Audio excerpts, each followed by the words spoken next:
평안하게 하라. 아멘.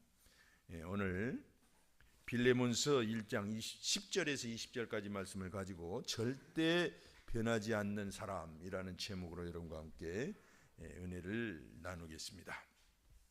제가 제일 싫어하는 말 중에 하나가 이런 것입니다. 검은 머리 짐승은 거두는 게 아니다. 이건 정말 나쁜 말 같아요. 뭐 해도 안 되니까 오죽하면 그런 말을 하겠습니까? 아무리 정성을 다해도 변하지 않으니까. 그만큼 사람은 변하기가 힘듭니다. 그렇지만 그런 말을 함부로 써서는 안 되죠. 특히 우리 그리스도인들은 그런 말 써서는 안 됩니다. 왜냐하면 복음은 모든 사람을 변화시킬 수 있기 때문입니다. 오늘 본문을 보면 노예 출신인, 아니 지금도 여전히 노예인 오네시모라고 하는 사람을 우리가 볼 수가 있습니다. 이 오네시모는 빌레몬의 노예였어요. 종 수준이 아닙니다. 노예예요, 노예. 우리나라는 종이 있었잖아요. 근데 그 수준이 아니라 완전 노예예요. 생사 박탈권, 여탈권이 그 주인에게 있어요. 그러니까 우리나라 종하고는 차원이 달라요. 얼마나 심한 억압 속에 인간 같지 않게 살았는지 알 수가 있어요. 근데 어느 날 그 골로새 지역에 빌레몬이 살았는데 거기서 오네시모가 종살이를, 노예살이를 하다가 주인의 돈을 엄청 훔쳐가지고 도망간 모양이에요. 오늘 본문에도 보면 내가 빚진 것이 있으면 다 갚겠다 하잖아요. 그래서 전설에 의하면 주인의 돈을 훔쳐가지고 저 멀리 로마까지 도망간 거예요. 굉장히 먼 거리입니다. 엄청나게 먼 거리예요. 근데 마침 복음을 듣고 사람이 변했어요. 완전히 노예가 이제 새 사람이 된 것입니다. 여러분, 사람이 변하는 거 쉽지 않잖아요. 우리가 일제 36년간 겪고 나서 그 일제 잔재가 지금도 뿌리 뽑히지 않아 가지고 이 고통을 당하잖아요. 그러니까 사람은 변하는 게 쉽지 않아요. 근데 이 오네시모가 엄청 변한 겁니다.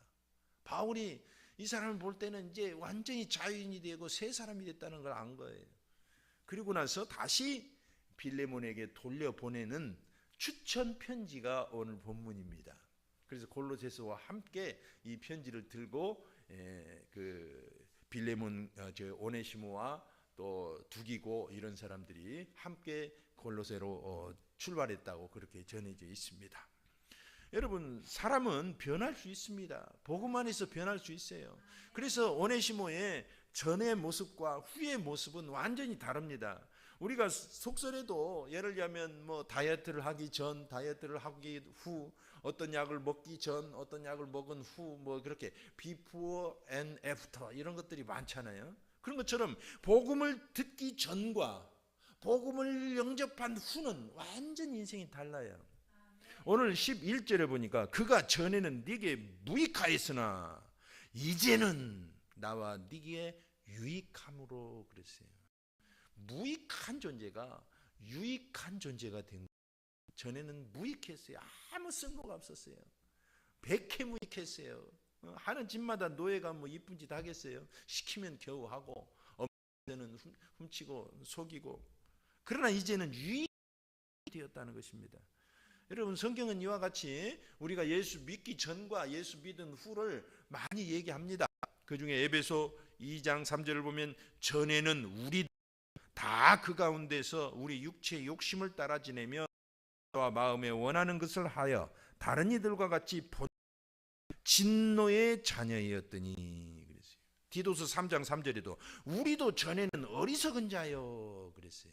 우리라는 말씀 포함된 겁니다. 바울처럼 하나님을 열심히 믿었다고 하는 사람들도 다 포함된 거예요. 그러니까 저와 여러분도 다 포함입니다. 저와 여러분도 나을 게 없었어요. 예전에는 다 지 잘난 맛에 살았잖아요. 자기 잘난 맛에 생각난 대로 말하고 느낀 대로 막 쏟아붓고. 그러나 지금은 유익한 되었다는 것입니다. 할렐루야. 놀라운 거예요. 자, 그래서 이제 나는 어떻게 변할 수 있는가, 또는 저 사람은, 저 인간은 도대체 어떻게 변할 수 있는가, 오늘 세 단계를 꼭 기억하셔서 참고하시면 평생 편히 인간관계를 맺을 줄로 믿습니다. 이걸 모르면 너무 인간관계가 괴로워요. 왜냐하면 인생 사는 것은 인간관계거든요. 그리고 행복이라는 건 인간관계에서 오는 거거든요. 안 그래요? 많이 가졌다고 하더라고요. 뭐 많은 공부를 했다고 행복하지 않더라고요. 예? 인간관계에서 행복을 누리는 것입니다. 그래서 첫째로 우리는 복음으로 나아야 사람이 진짜로 변합니다. 복음으로 나아야 돼요. 이스라엘 백성을 보세요. 이스라엘 백성이 우수한 민족이네 어쩌네, 노벨상의 3분의 1을 쓸어가네 어쩌네. 근데 말이죠, 사실 이스라엘도 형편없는 존재였습니다. 지금도 마찬가지지만 하나님 앞에서는 형편없었어요. 율법을 받은 자고 선민이고 정말 최고의 민족으로 선택을 받았지만 이스라엘이 광야에서만 민수기 14장 22절을 보면 하나님께 반역하기를 떡 먹듯이 했어요. 10번이나 반역했다고 그랬어요. 10번은 그냥 완전수입니다. 더 했다는 뜻입니다. 그냥 하는 짓마다 다 너의 근성이 벗겨지지 않아가지고. 그래서 이사야는 오죽하면 이사야 1장 3절에 소도 그 구유를 알고 주인을 아는데 내 백성은 나를 모른다 그렇게 한탄하시겠습니까? 호세아가 이스라엘 왕 호세아입니다. 호세아 이스라엘 북왕국 이스라엘 마지막 부분에 있었던 왕이 있던 시절에 아수르가 쳐들어왔어요. 그래가지고 겹겹이 사마리아를 둘러쌌습니다. 그때 열왕기하 17장 17절을 보면 그들의 영적 상태를 뭐라고 말했냐면 하나님께서 한탄하시면서 너희가 스스로 팔려서 노예 생활을 한다 그랬어요. 스스로 너희가 팔려서 그 고귀한 인생을 버리고 이렇게 복잡한 삶을 산다 그렇게 말씀하고 있습니다. 여러분, 우리는 이스라엘도 그렇게 변하기 힘들었다는 걸 기억하면 율법으로는 안 된다는 겁니다. 바울도 율법을 처음에는 율법을 가지고 하나님을 믿으려고 했습니다. 바울은 율법으로 훈련받은 사람이에요. 그리고 예수님 믿었어요. 그리고 나서 변화됐습니다. 그런데도 여전히 율법으로 한번 해보려고 노력을 한 거예요. 그러다가 안 되니까 율법이 아니라 성령의 법이구나. 성령의 법이 율법을 이기게 하고 모든 것을 이루게 하는구나. 하나님의 은혜구나. 그걸 깨달은 거예요. 그래서 변화되기 시작한 것입니다. 여러분, 우리 성도들도 마찬가지입니다. 우리가 예수를 믿으면 정말 예수를 믿고 구원은 받았는데 여전히 변화되지 않은 성도들도 있을 수 있어요. 저도 그럴 수 있고 여러분도 그럴 수 있어요. 자기 중심적인 태도, 자기 중심적인 언어, 인생의 목표도 내 인생 내가 가지고 내가 잘 살아보겠다. 내 성질 이런 것들, 관계 능력이 내 성질 이런 것들, 관계 능력이 아주 부족한 사람들도 많아요. 예수 믿은데도 여전히 그 사람의 개인적 성향이 아닙니다. 예수 안에서 이 관계 능력이 성장하게끔 되어 있어요. 근데 여전히 자기중심적이면 외롭고 쓸쓸하게 인생을 산다 이겁니다. 다른 사람과 불편한 관계를 가지고. 우리가 간혹 그러잖아요. 아니 목사나 돼가지고, 아니 장로나 돼가지고, 아니 권사나 돼가지고, 아니 집사다며, 아니 저 사람 40년을 믿었다며 왜 안 변해? 그런 말 듣죠. 들을 때가 있어요. 그런데 우리가 알아야 될 건 진짜 복음으로 제대로 낳는다면 변화됩니다. 네. 오늘 10절에 보니까 갇힌 중에서 낳은 아들 오네시모라고 표현했어요. 바울이. 왜 바울이 오네시모가 바울에게서 태어납니까? 바울은 밭이고 오네시모는 옷이잖아요. 완전히 성도 다르고. 그것은 복음으로 태어났다는 것입니다. 감옥에 있는 중에 그 오네시모도 아마 감옥으로 잡혀 들어왔는 모양이에요. 근데 한 방에 있다가 예수를 전해서 예수를 믿게 된 겁니다. 바울은 죄져서 들어온 게 아니라 복음을 전하다가 지금 호송돼서 로마에 갇혀 있는 상태고, 오네시모는 거기 와서도 그 나쁜 짓을 고치지 못하고 그러다가 죄인으로 들어오고 그랬겠죠. 그렇게 말을 하고 있어요. 복음으로 나았다고 표현합니다. 고린도 교인들을 향해서도 이렇게 말합니다. 고린도전서 4장 15절 그리스도 안에서 일만 스승이 있으되 아버지는 많지 아니하니 그리스도 예수 안에서 내가 복음으로써 너희를 낳았음이라. 여러분, 사람이 새롭게 태어나는 건 오직 복음밖에 없다는 것입니다. 다른 어떤 철학과 어떤 종교가 사람을 거듭나게 하지 못해요. 오직 예수 안에서 거듭나야 새롭게 되더라고요. 그래서 고린도 후서 5장 17절에도 그런즉 누구든지 그리스도 안에 있으면 새로운 피조물이라 그랬어요. 그렇다면 난 예수 믿는데 왜 나는 여전히 변하지 않을까요?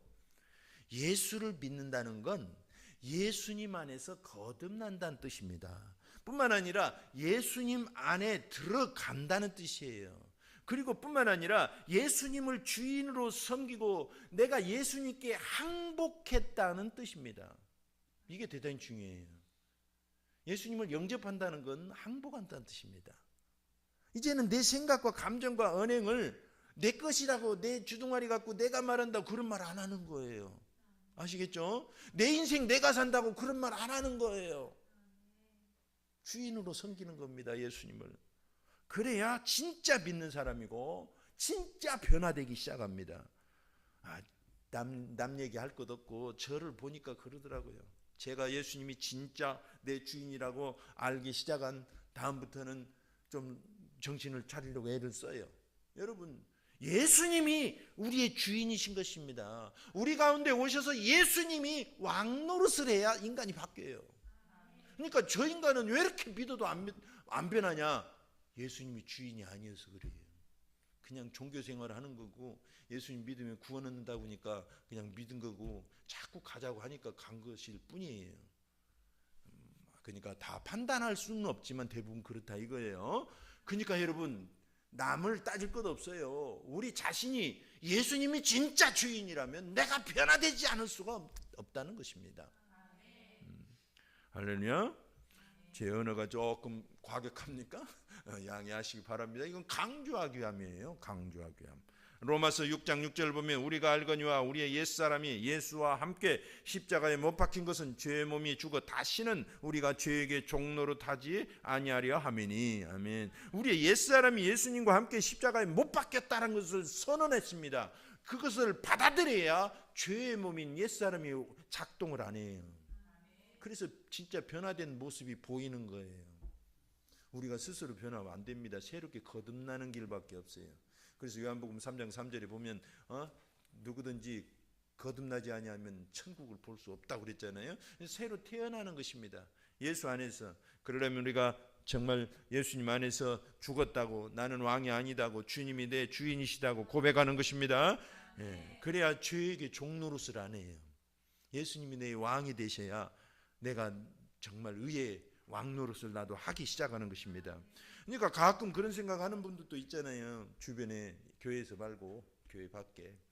뭐냐면 자기의 존재감을 자꾸 드러내려고 하는 분이 있어요. 나 하면서 내 얘기 좀 들어봐.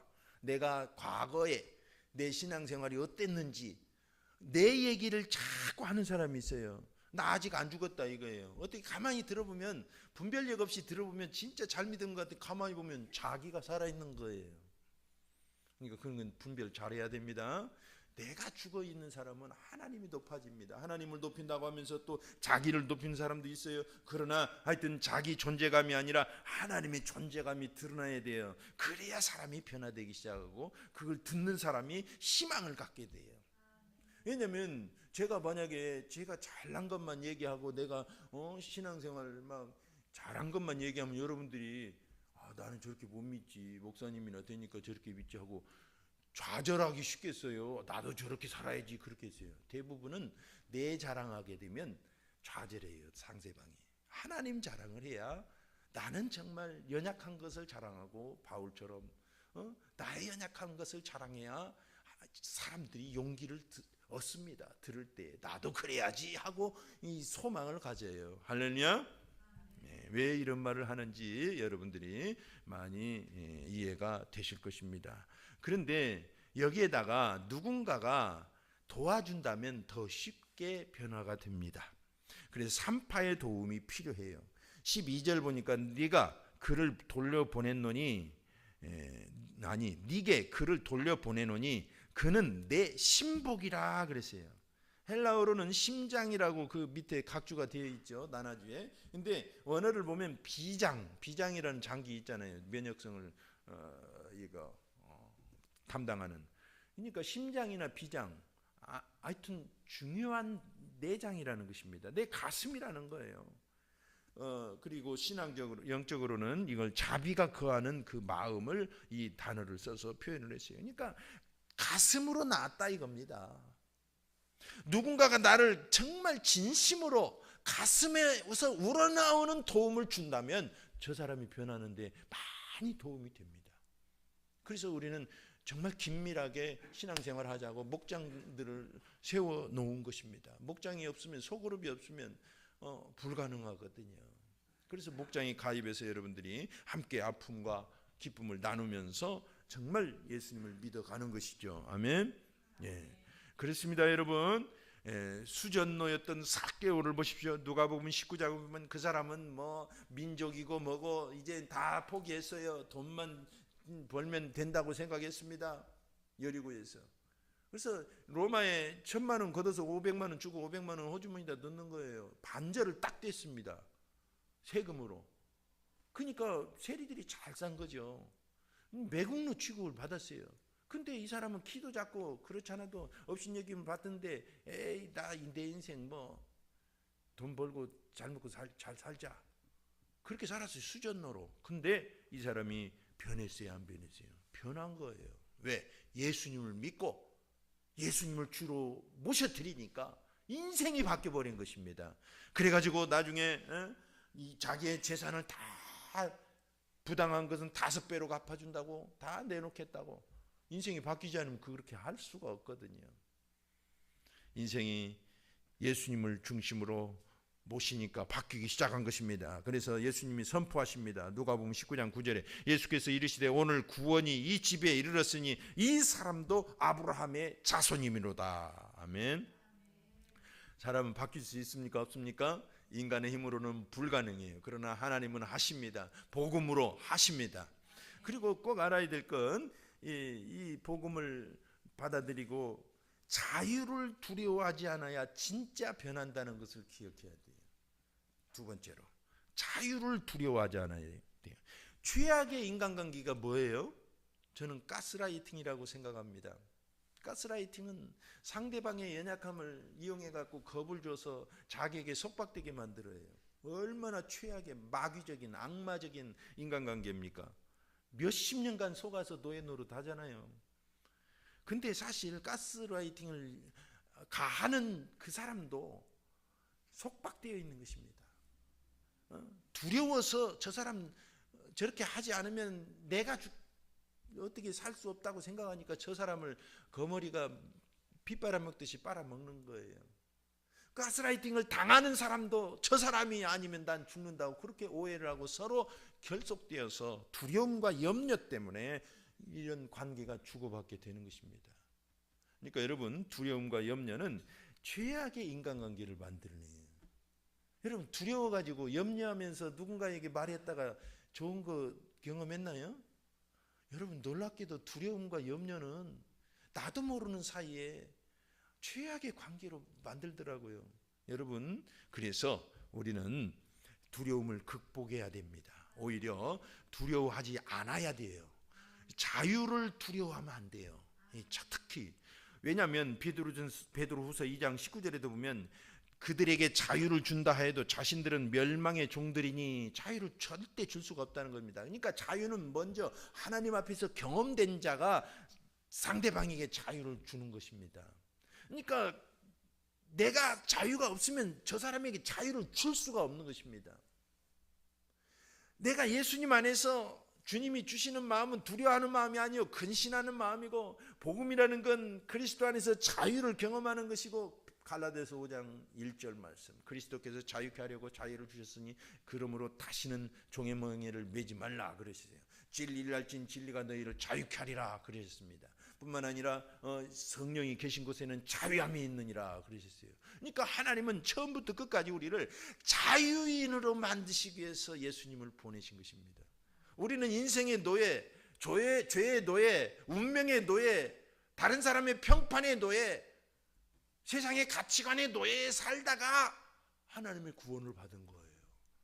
그러니까 여러분, 그 모든 노예 생활에서 우리를 자유케 하신 분은 하나님이십니다. 오직 예수님 안에서 자유케 하셨어요. 그러니까 자유를 알아야 돼요. 예수 안에서. 자유를 두려워하지 말아야 돼요. 내 혼자 있는 것에 대해서 두렵기 때문에 누군가에게 얽매이거든요. 민주주의는 자유민주주의 국가입니다. 근데 자유가 두려우니까 독재자를 숭배하게 되는 것입니다. 자유 두려워하지 마세요. 할렐루야. 여러분 자유 두려워하지 마시길 바랍니다. 예수 안에서 자유를 누리는 것이 하나님의 뜻입니다. 창조주께서 왜 인간을 만드시고 선악과를 놓으셨습니까? 선악과 그거 없애버리지. 애당초 선악과를 주지 말지. 왜 이 모양 이 꼴이 되게 하셨느냐? 그렇게 생각하는 사람 있어요? 하나님은 로봇을 만드신 게 아니고 자유인을 만드셨기 때문입니다. 하나님은 억지로 하나님을 섬기게 하시는 게 아니라 조건을 두시고 네가 섬길 수도 있고 내 말을 거역해서 저거 따먹을 수도 있다. 네 자유다 하신 거예요. 왜? 하나님은 진심으로 자원하는 마음으로 하나님을 섬기기를 원하셨기 때문에 지금도 그러십니다. 그러니까 여러분들이 신앙생활을 어떻게 하든지 자유예요. 하지만 내가 하나님을 믿기 때문에, 그리고 하나님 안에서만 진정한 자유가 있기 때문에 주께 오는 거 아닙니까? 주님을 사랑하는 거 아닙니까? 할렐루야. 그런 것입니다, 여러분. 그래서 하나님은 고린도후서 9장 7절에도 그 각각 그 마음에 정한 대로 할 것이요 인색함으로나 억지로 하지 말지니 하나님은 즐겨내는 자를 사랑하시느니라 그러셨어요. 하나님은 자유의지를 우리에게 주셨고 정말 자유인이 되길 원하십니다. 누가 여러분을 억압해서 누가 여러분을 강요해서 하는 건 행복이 아니에요. 스스로 하시길 바랍니다. 물론 저쪽 가면 위험하니까 절대 안 됩니다 했을 때는 그 말을 억지로라도 따라야 돼. 내 기분은 나빠도. 그런 식의 경고는 다 받아들여야 되지만 그 외의 것은 그렇지 않습니다. 그래서 오늘 14절에 보니까 다만 네 승낙이 없이는 내가 아무것도 하기를 원하지 아니하노니 그랬어요. 빌레몬은 바울의 영적 제자입니다. 그래서 당신 이렇게 좀 해라 하면 할 수 있어요. 하지만 그렇게 안 한다는 거예요. 네 승낙이 필요하다. 그래서 오네시모를 보내든지 어쩌든지, 그래서 지금 보내는 거다. 네가 자유를 주든지 말든지. 왜냐하면 너의 선한 일이 억지같이 되지 아니하고 자유로 되게 하려 함이라. 지금 바울은 먼저 자유를 경험한 사람입니다. 그래서 오네시모도 자유롭게 되고 자유를 경험한 자가 되었고 자유인이 되었습니다. 그런데 이제 뭐가 남았어요? 빌레몬이 남은 거예요. 빌레몬도 자유인이지만 진짜 오네시모, 그 노예, 자기 돈을 훔치고 도망간 그 노예를 어떻게 처분하느냐에 따라서 진정한 자유의 삶을 스스로 살 수 있는지 없는지를 검증할 수가 있는 것입니다. 그래서 지금 바울이 당신도 진짜 자유인이라면 한번 이 자유에 맞닥뜨려 봐라. 이 오네시모를 보고 정말 두려워하지 말고 맞닥뜨려 보라라고 지금 도전하고 있는 것입니다. 왜냐하면 이 자발적인 순종이 영원성을 보장하기 때문입니다. 아멘. 놀라워요. 그래서 15절 보면 아마 그가 잠시 떠나게 된 것은 너로 하여금 그를 영원히 두게 함이리니 그랬어요. 할렐루야. 그래서 우리를 하나님은 우리에게 자유를 주셔서 기쁘게 섬기게 하시는 분입니다. 네. 그리고 세 번째로 중요한 것은, 첫 번째 우리가 어떻게 해야 된다고 했어요? 반드시 복음 안에서 나아야 이게 시작인 것입니다. 예수님 안에서 나아야 돼요. 새로운 사람. 여러분 예수님을 진짜 믿었다면 예수님의 사람이에요. 이제 중요한 건 나는 죽고 예수님이 살아계신다고 그분이 진짜 주인이라고 섬기는 겁니다. 그리고 두 번째로는 자유를 두려워하면 안 돼요. 내 자유, 저 사람의 자유 두려워하면 안 됩니다. 세 번째로는 새 사람으로 봐줄 때 진짜 변하기 시작해요. 저 사람을 새 사람으로 봐줘야 돼요. 정말 해서는 안 되는 말이 몇 개 더 있습니다. 제가 한번 나열을 할 테니까 여러분들은 하지 마시길 바랍니다. 네가 그러면 그렇지. 제 버릇 개주랴? 호박에다 줄 긋는다고 수박 되냐? 내가 무슨 복을 갖고 태어났다고 무슨 낙을 누리라고? 나 같은 것이 뭐 이런 말 하면 될까요, 안 될까요? 잘 기억하세요. 절대 하지 마세요. 이건 하나님을 슬프게 하는 말이에요. 말이 대단히 중요합니다. 예전에 개그 콘서트에서 네 가지라고 하는 그 코너가 있었죠. 거기에 허경환 씨가, 허경환이 좀 키가 작잖아요. 얼굴만 이렇게 상체만 보면 큰 것 같이 보이는데 작아요. 거기서 자기가 그렇게 키 작은 이유가 뭐냐면 부모님이 청소년 시기에 자꾸 자기가 뭐 잘못한 것이 발견되면 어머니가 그랬대요. 다 큰 것이 그런다고. 그래서 그때부터 안 컸대요. 농담이고 참 우스갯소리지만 말이라는 게 대단히 중요한 겁니다. 저 사람을 어떻게 봐주느냐에 따라서 되는 거예요. 어떤 그런 일화가 있잖아요. 어떤 목사님은 항상 누구를 책망할 때 야 이놈아, 복받을 놈아, 복받은 놈아 이렇게 혼냈다잖아요. 진짜 복을 받았기 때문에 너는 그럴 사람이 아니다라는 것입니다. 오늘 16절에도 보면 이후로는 종과 같이 대하지 아니하고 종 이상으로 곧 사랑받는 형제로 둘자니라. 내게 특별히 그러하거든 하물며 육신과 주 안에서 상관된 네게랴. 그러므로 네가 나를 동역자로 할진대 그를 영접하기를 내게 하듯 하라 그랬어요. 이거 쉬운 일 아닙니다. 노예를 어떻게 형제로 삼아요? 이건 있을 수가 없어요. 근데 예수 안에서는 가능한 겁니다. 그래서 이 빌레몬서가 아브라함 링컨을 감동시켜서 노예 해방의 기초가 된 것입니다. 그 위대한 역사를 일궈내게 한 거예요. 그래서 바울은 그 권면을 하는 겁니다. 이제는 사랑하는 형제로 둬라. 네 노예가 아니다. 그리고 네가 정말 나를 동역자로 한다면 이 오네시모 이 노예를 나를 영접하듯이 해줘라. 그렇게 추천을 해요. 와, 놀랍지 않으세요? 이 하나님의 사랑이 물씬 배어 있는 그런 말씀이죠. 그래서 여러분 존귀 여겨줄 때 존귀하게 된다는 것을 꼭 기억합시다. 여러분 스스로도 마찬가지예요. 나 같은 것이 뭐 그러면 나 같은 것이 되는 거예요. 그냥 그 모양으로 되는 거예요. 근데 나는 존귀한 자다 말하면 내가 존귀하게 바뀌어지기 시작합니다. 그래서 주님은 죽게 하듯 하라 그랬어요. 놀랍죠? 에베소 6장 7절에도 기쁜 마음으로 섬기기를 주께 하듯 하고 골로새 3장 23절에도 무슨 일을 하든지 마음을 다하여 주께 하듯 하고 에베소 5장 22절에도 아내들이여 남편에게 주께 하듯 하라 그랬어요. 저 인간 안 돼. 죽었다 깨도 안 돼. 그러면 안 되는 거예요. 근데 주께 하듯 하면 변하기 시작한다는 겁니다. 여러분 남편을 어떻게 대하셔요? 저 인간으로 대하십니까? 주님으로 대하십니까? 아브라함은 사라가 아브라함에게 주님이라고 불렀다고 성경은 증언하고 있어요. 오늘부터 주님 주님 그러라는 얘기는 아니고 잘 섬기라는 겁니다. 그러면 그렇지 이제 너는 내 발가락 떼야 하고 남편들은 그러면 안 됩니다. 남편들은 또 사랑하기를 아내 사랑하기를 그리스도께서 교회를 위하여 목숨을 준 것처럼 사랑을 하고 그랬어요. 그러니까 여러분 우리 애가 어떻게 그를 대하느냐에 따라서 사람이 달라져요. 자기 부인을 종으로 대하면 자기는 종 남편이 되는 거예요. 그러나 자기 부인을 여왕처럼 대하면 자기는 여왕 남편이 되는 거예요. 그런 데잖아요. 그러니까 왕비처럼 대하면 나는 왕이 된다는 거예요. 그러니까 어떻게 대하느냐가 대단히 중요합니다. 우리는 그런 속담 있잖아요. 각시가 이쁘면 처갓집 기둥에다 대고 뭐 한다? 절한다 그랬어요. 얼마나 이쁘면 그러겠어요. 저는 하고 싶어도 기둥이 없어가지고 못해요.